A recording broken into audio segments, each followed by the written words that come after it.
Hello and welcome back to part 2 of the Snapchat takeover. This evening I'm joined by PC Andy Brett, who you might also have recognised from Rookies.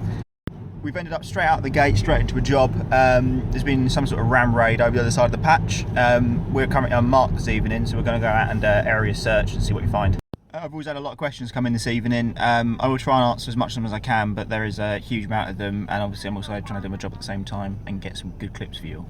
It's a little bit dark, so I do apologise, but we're now on the site of where this ram raid is meant to have happened. There's some other officers further into the site. There's an access barrier at the start. Sort of filtered through the back roads. There's like a back access to this site as well, but we've not unfortunately found anybody. But we're now going to find the other officers and see what the scene's like. Here you are. This is the scene of the actual crime. You can see where somebody's actually tried to ram into these security doors. Whether they've actually gained access is unknown at this point.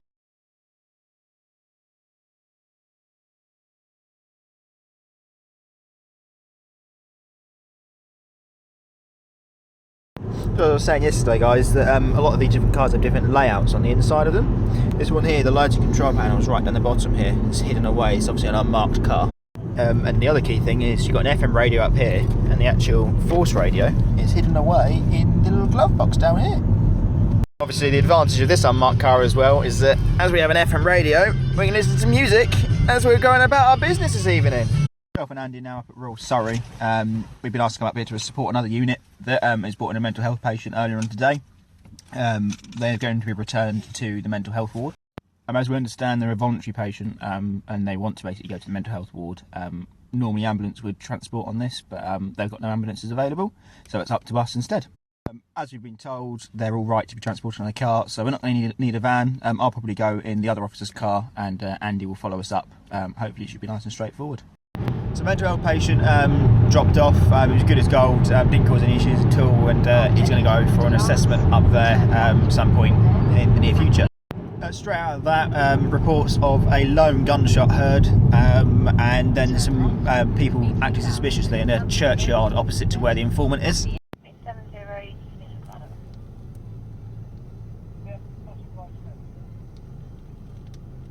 Whiskey Victor 7-3, do you want us towards as well?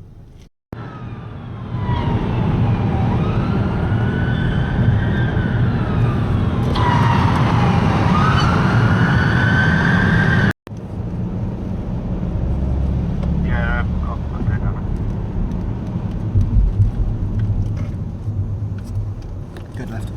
There was a lot of excitement for nothing. When we attended, everybody had gone. Spoke to the landlord of the pub, who was happy that they'd now left and no damage had been caused.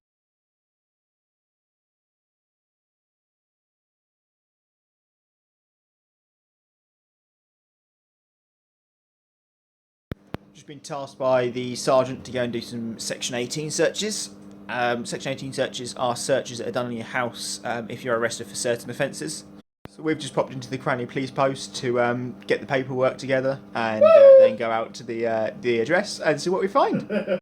And just to quickly add, the fellow's been picked up by Kent Police for possession with intent to supply, so a drugs offence, so obviously that's what we're looking for itself.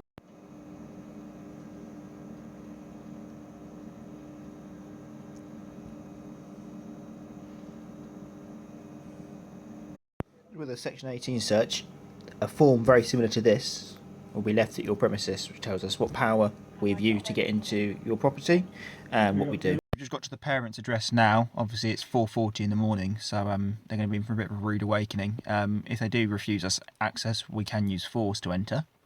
But I'm told that apparently his parents are quite nice and they will allow us access. So hopefully we should be in and out and able to search for what we need to look for. So Section 18s have been completed. It was a negative result, there was nothing else found there. It was a pristine house and the family are absolutely lovely. It certainly seemed like, once again, it was a case of mental health issues. The fellow seems like he's had some sort of mental health issues recently and he seems to be self-medicating with illegal drugs. But this has unfortunately caused lots of issues for his family. They looked absolutely drained and I think actually took a bit of relief in the fact that he was now in custody elsewhere in the country. On a lighter note though, we are now going to go what we call State 4, which is for our food. We're going to go have some dinner / breakfast and we'll update you shortly. Even during our refreshment break, we can't hide away from stuff. We've just while sat inside, Andy spotted a car that he's spotted before, which is normally uninsured.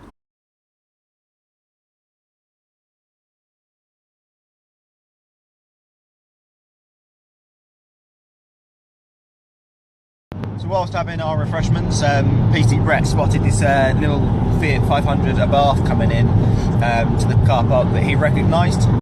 Apparently a couple of weeks ago it had been seen in a nearby car park to the police station, acting a little bit suspiciously, and when it was run through it came back as uninsured. It turns out the lady that was driving it today actually works at the place we were having the food. She was totally unaware that it was uninsured. We let her know this. She basically explained that her partner had been having some money troubles over the last month or so, and it was possible that maybe the insurance payment hadn't been made in time. As far as she was aware, the vehicle was insured when she was driving it. We were happy that she hadn't done it deliberately, so we've given her a warning, told her not to drive it home until it's insured and get it sorted. Also, it would have made our next meal break at the location a little bit awkward had we decided to actually take a car from her and made a walk home in the rain. With quite a lot of things, policing officers do have their own discretion when it comes to what they do, and in this case we decided to exercise it and give it the benefit of the doubt. Obviously uninsured drivers do mean that the insurance policies of you and I do end up going up when they start hitting people, but in this circumstance I think it was an honest mistake. Obviously uninsured drivers do mean that the insurance policies of you and I do end up going up when they start hitting people, but in this circumstance I think it was an honest mistake. It's now coming up to about 20 past 6 in the morning. We're due off at 7 and it looks like we will get off on time for once. Touch wood. Yeah. I hope you've enjoyed the Snapchat takeovers I've done over the last 2 days. If you did enjoy it, please go on the Surrey Police Facebook and Twitter and comment on the posts about these. Let them know how much you've enjoyed it and how you'd like to see it again, and hopefully they'll let me do it again. I've thoroughly enjoyed answering your questions and letting you see what I do day to day. If you've enjoyed what you've seen and you think maybe you'd like to give it a go, we are recruiting. Go on the Surrey Police website, you'll see what the competencies are and see what you need and crack on with it. If you're not sure whether you want to be a PC, maybe consider becoming a special constable, a PCSO, or one of the other many varieties of roles that are involved in the police service. And if you are up and about today, be careful out there, it's very wet, it's been cold all night, and as me and Andy have found out on many occasions, there's quite a bit of ice about.